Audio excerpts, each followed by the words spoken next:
샬롬. 오늘도 하나님 말씀 앞에 나오신 여러분 환영합니다. 우리 함께 기도하겠습니다. 하나님, 오늘도 우리에게 귀한 하나님의 말씀을 주시니 감사합니다. 이 말씀을 통해 우리의 영혼들이 하나님 앞에 힘을 얻게 하여 주시옵소서. 오늘 하루도 승리할 수 있다는 확신을 얻게 하여 주시옵소서. 주여, 우리가 이 세상을 바라보고 사람을 바라보면 너무나도 소망이 없습니다. 그러나 하나님이 이 세상 가운데 함께 하시고 역사하신다라는 그 사실을 우리가 깨달을 때 우리에게 소망이 생깁니다. 주여, 오늘 말씀 가운데에 그러한 놀라운 소망과 용기를 얻을 수 있도록 인도하여 주시고 깨닫게 하여 주시옵소서. 예수님의 이름으로 기도했습니다. 아멘. 오늘 함께 살펴볼 말씀은 사사기 21장 8절에서 15절, 사사기 21장 8절에서 15절을 함께 살펴보도록 하겠습니다. 오늘도 다시 은혜 주시는 하나님을 찬양합니다. 오늘 본문 속에서 이스라엘은 신앙의 얕음, 그 미성숙함을 여실히 드러냅니다. 그러나 그런 이스라엘 안에도 하나님이 역사하고 계실 줄 믿습니다. 하나님의 뜻에 충성을 다 하려고 하는 이스라엘이었지만 그들의 안에는, 이 심령 안에는 하나님의 뜻보다 자신의 욕망이 더 강해졌습니다. 그래서 베냐민 지파를 심판하는 것은 좋은데 그 베냐민 지파가 사라지게 했습니다. 더 나아가 계속되는 헛된 맹세들을 그들이 합니다. 결국에는 문제를 수습하기보다 문제를 더 키우고 복잡하게 만드는 것이죠. 이것이 무질서함인 것입니다. 우리 예수님은 맹세를 금지시키시면서 이렇게 말씀하셨어요. 오직 너희 말은 옳다 옳다, 아니라 아니라 하라. 이에서 지나는 것은 악으로부터 나느니라. 예수님은 맹세하지 말라고 하셨어요. 너의 마음에 있는 그대로 말하면 된다. 그런데 다른 이에게 너의 마음을 강요하고 강제하기 위해서 맹세하려고 한다는 것은 오히려 너희들의 마음의 악함이다, 욕정이다, 욕망이다 라고 말씀하셨던 것이죠. 지금 이스라엘이 베냐민 지파를 진멸하고 그 이후에 그들에게 처녀들을 시집을 보내지 않겠다, 즉 베냐민 지파의 씨앗을 말려버리겠다, 혈족을 말살시키겠다라는 맹세를 해버린 것이죠. 이것은 그들의 악함이었습니다. 하나님을 반역한 지파를 향해서 심판하는 것은 좋지요. 그런데 그들의 지파를 없애버리겠다, 하나님의 약속하신 그 지파인데 없애버리겠다, 이것은 그들의 악함이었습니다. 무분별하고 무질서하고 지혜 없음이었습니다. 말씀을 모르는 것이었죠.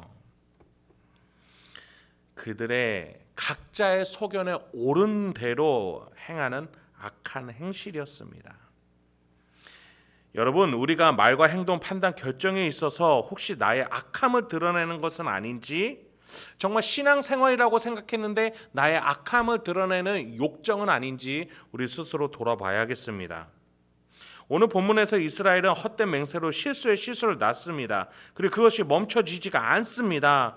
왜냐하면 악함을 우리 스스로는 결단코 컨트롤할 수 없기 때문이에요.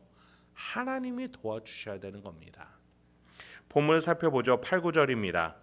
또 이르되 이스라엘 지파 중 미스바에 올라와서 여호와께 이르지 아니한 자가 누구냐 하고 본즉 야베스 길앗에서는 한 사람도 진영에 이르러 총회에 참여하지 아니하였으니 백성을 계수할 때에 야베스 길앗 주민이 하나도 거기 없음을 보았음이라.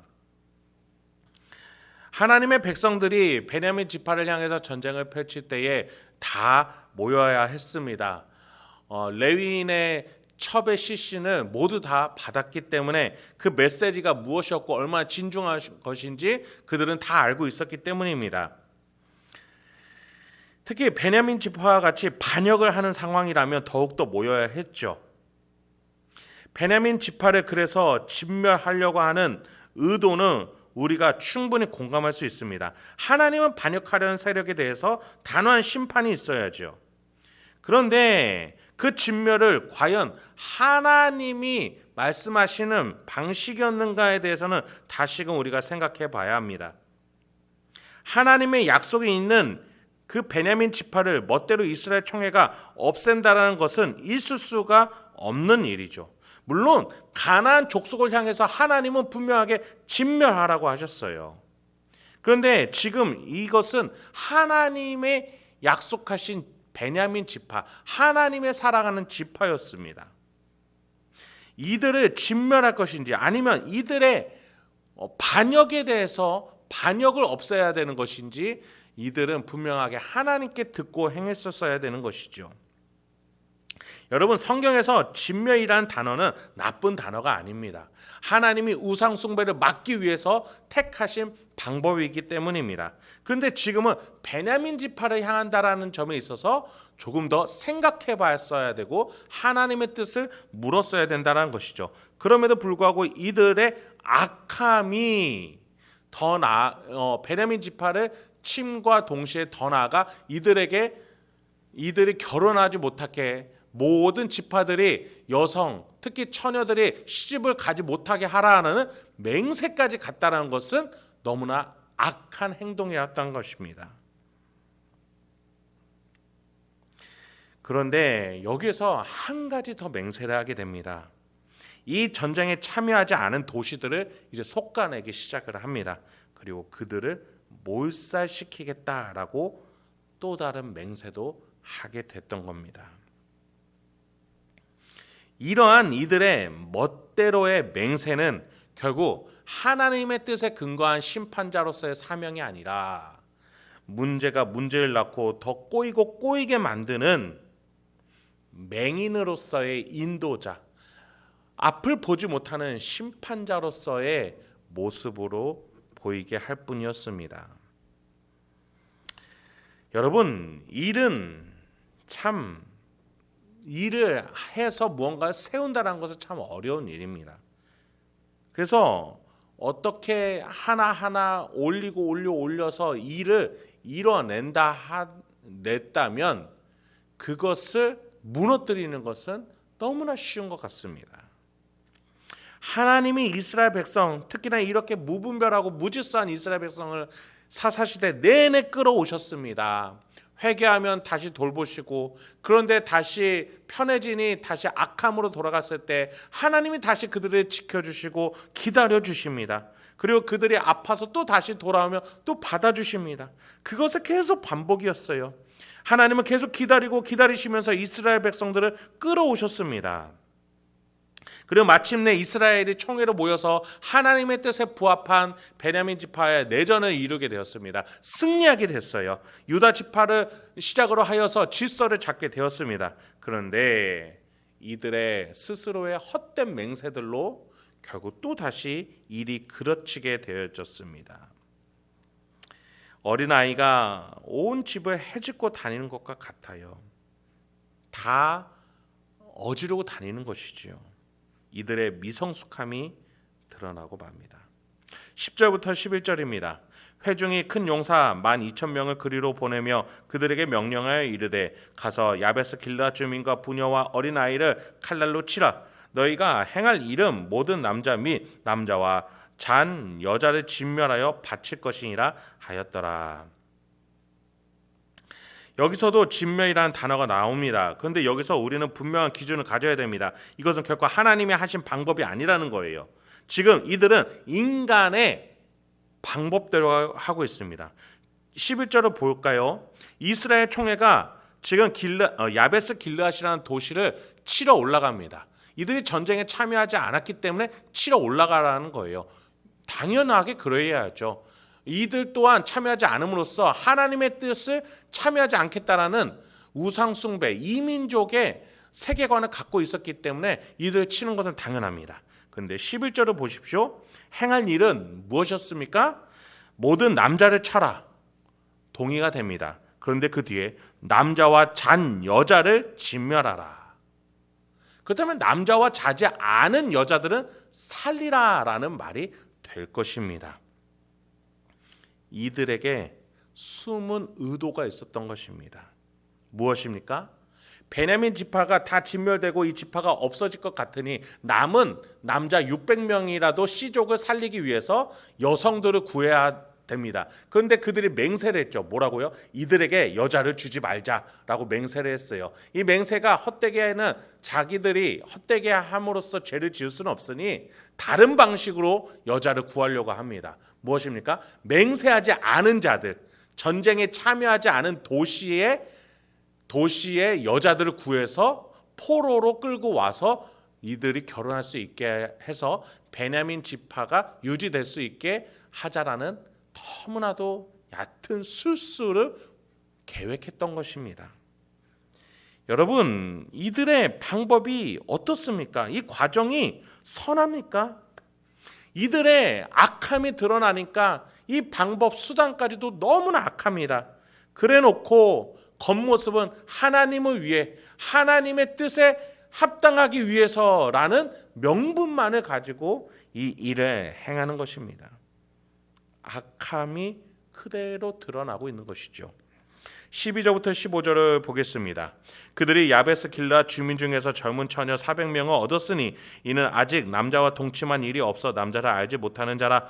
그들을 실로 진영으로 데려오니 이곳은 가나안 땅이더라. 온 회중이 림몬 바위에 있는 베냐민 자손에게 사람을 보내어 평화를 공포하게 하였더니 그때 베냐민이 돌아온지라. 이에 이스라엘 사람이 야베스 길라 여자들 중에서 살려둔 여자들을 그들에게 주었으나 아직도 부족함으로 백성들이 베냐민을 위하여 뉘우쳤으니 이는 여호와께서 이스라엘 지파들 중에 한 지파가 빠지게 하셨음이었더라. 여기서 그들의 악함과 목적과 의도가 드러나게 됐던 것이죠. 이들이 베냐민 지파를 수습하기 위해서 전쟁에 참여하지 않은 도시에 찾아냈고 거기서 결혼하지 않은 여자들을 끌고 왔던 것입니다. 그러면서 자신들의 헛된 맹세들을 꾸역꾸역 지켜내려 하는 요식 행위를 보여주고 있는 것입니다. 여러분, 이것이 과연 하나님의 방법이었을까요? 여러분, 하나님의 방법은요 완벽합니다. 우리의 지혜를 뛰어넘으십니다. 우리가 도저히 안 될 것 같은 그 상황 속에서 하나님은 우리가 알 수 없는 신비로 우리를 구원해내십니다. 여러분, 우리 자신을 바라볼까요? 얼마나 악하고 미련하고 아둔한 자들입니까?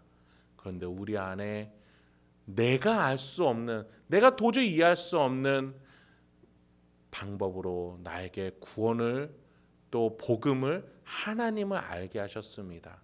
이것을 우리가 어떻게 알 수 있을까요? 우리가 믿어서 우리에게 선함으로 하나님을 알게 된 것이 아니지 않습니까? 그렇습니다. 하나님의 방법은 신비롭습니다. 이스라엘 백성들은 자신들이 알지 못한다면, 수습할 수 없었다면 하나님의 방법을 기다릴 줄 알아야 했습니다. 섣불리 움직이기보다 하나님을 기다릴 줄 알아야 했을 겁니다. 그들의 교만과 악함은 결국엔 이러한 말도 안 되는 요식 행위를 낳고 말게 된 것이죠. 여러분, 오늘 하루 어떠한 스케줄과 어떠한 일정 가운데 계십니까? 하나님을 기다릴 줄 아는 우리가 되길 소망합니다. 나의 악함을 인정하고 나의 미련함과 지혜 없음을 하나님께 아뢰면서 하나님의 방법과 하나님의 때를 기다릴 줄 아는 저와 여러분이 되길 소망합니다. 그리할 때 하나님이 저와 여러분에게 놀라운 다스림과 승리를 주실 줄 믿습니다. 함께 기도하겠습니다. 하나님, 오늘도 우리에게 귀한 하나님의 말씀을 주시니 감사합니다. 이 말씀 잊지 않게 하여 주시고 기억하게 하여 주시고 깨닫게 하여 주셔서 오늘 하루 살아가면서 하나님과 동행하고 이 말씀을 묵상하면서 말하고 선택하고 결정하고 그 말씀에 의지하여서 살아내 승리를 얻어갈 수 있는 우리 성도님들과 제가 될 수 있도록 주여 인도하여 주시옵소서. 예수님의 이름으로 기도했습니다.